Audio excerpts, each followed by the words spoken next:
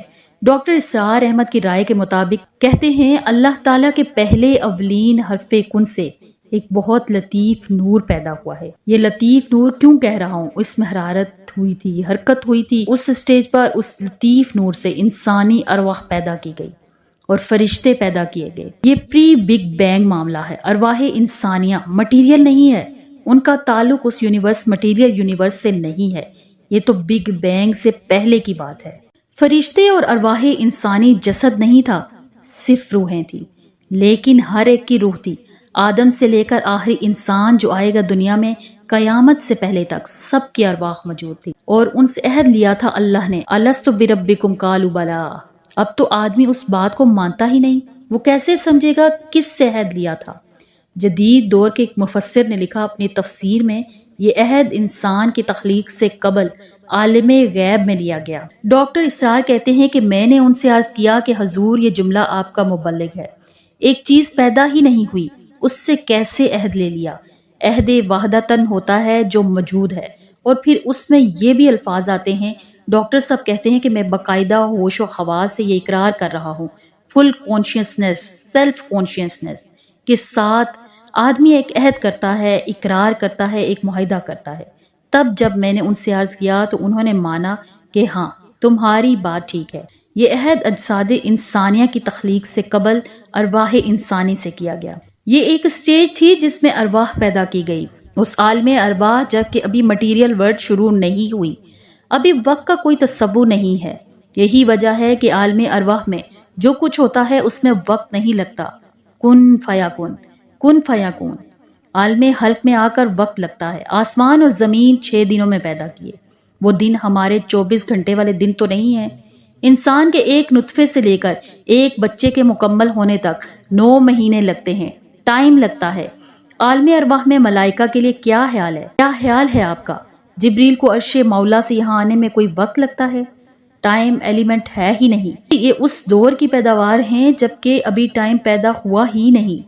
Time and space جو ہیں یہ کنسپٹ ہیں بگ بینگ کے بعد. حرکت بھی ہے بعد ازاں جو وقت کا تصور پیدا ہوگا، پاسنگ ٹائم. لہٰذا یہ ارواح انسانیہ پیدا کی گئی جبکہ ابھی مٹیریل یونیورس کی ابتدا نہیں ہوئی تھی، اور ان کو ایک کولڈ سٹوریج میں رکھ دیا گیا. اب اس کے بعد وہ لمبا سفر جو تنزلات اور ارتقاء، یہ اصل میں 2 اصطلاحات آتی ہیں. ہمارے پرانے فلسفیوں نے بھی تو آخر کوشش کی تھی نا. سائنس تو بھی نہیں تھی، نہ سائنس کا کوئی دائرہ وسیع تھا، محدود دائرہ تھا. لیکن یہ کہ تنزلات ستا اور تنزلات ہمسا، الاحد سے الواحد وغیرہ، یہ زرعی خیالات تھے. یا عقل اول سے فلک اول اور عقل ثانی پیدا ہوئی، اور عقل ثانی سے فلک دوم، عقل ثالث پیدا ہوئی. نوح افلاک اور عقول اشرا. نوح افلاک اور عقول اشرا یہ ہمارے پرانے فلسفی جو ہیں متکلمین، جن کا نہ کوئی سرد قرآن میں، نہ حدیث میں، نہ سائنس اس کی تائید کرتی ہے. ڈاکٹر اسرار کہتے ہیں کہ جو بات وہ عرض کر رہے ہیں اس کے اعتبار سے آپ کو سائنس کے درمیان اور اس پورے تصور کے درمیان آپ کو معلوم ہوگا کہ ہم آہنگی ہے، آہنگی ہے، مکمل ہم آہنگی ہے، جبکہ ابھی صرف نور ہے. نور بھی وہ کہ جس میں نہ حرارت نہ حرکت. ارواح انسانیہ کا اور ملائکہ، پھر وہ بگ بینگ اور وہ جو عرصہ گزرا ہے جس میں کہ شدید ترین حرارت، اس دور میں جنات پیدا ہوئے.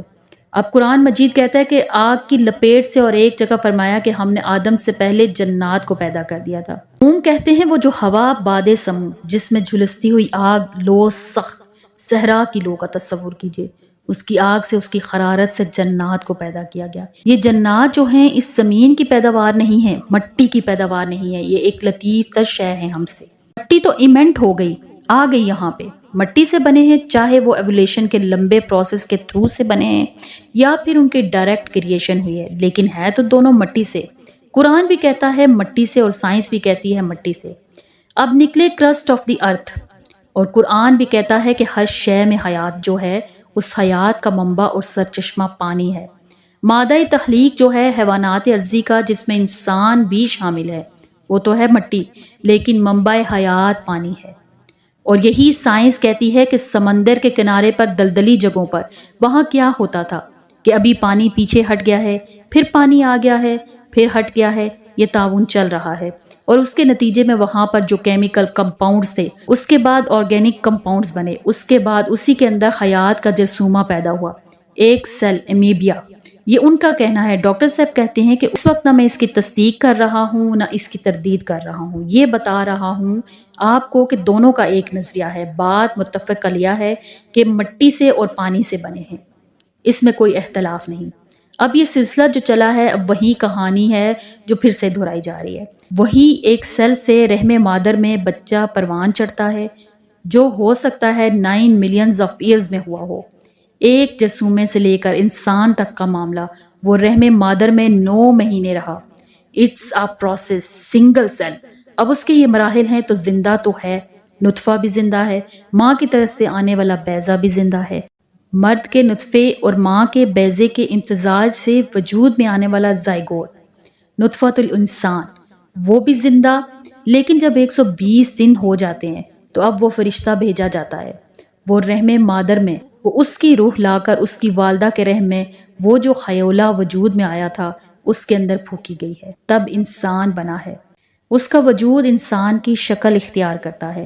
یہ ہے در حقیقت قرآن مجید کا جو حقیقت انسان ہے۔ ناظرین، امید ہے کہ آپ کو ویڈیو پسند آئی ہوگی۔ اس کو لائک شیئر کرنا مت بھولیے گا۔ اگلی ویڈیو تک کے لیے اجازت دیجیے۔ اللہ حافظ۔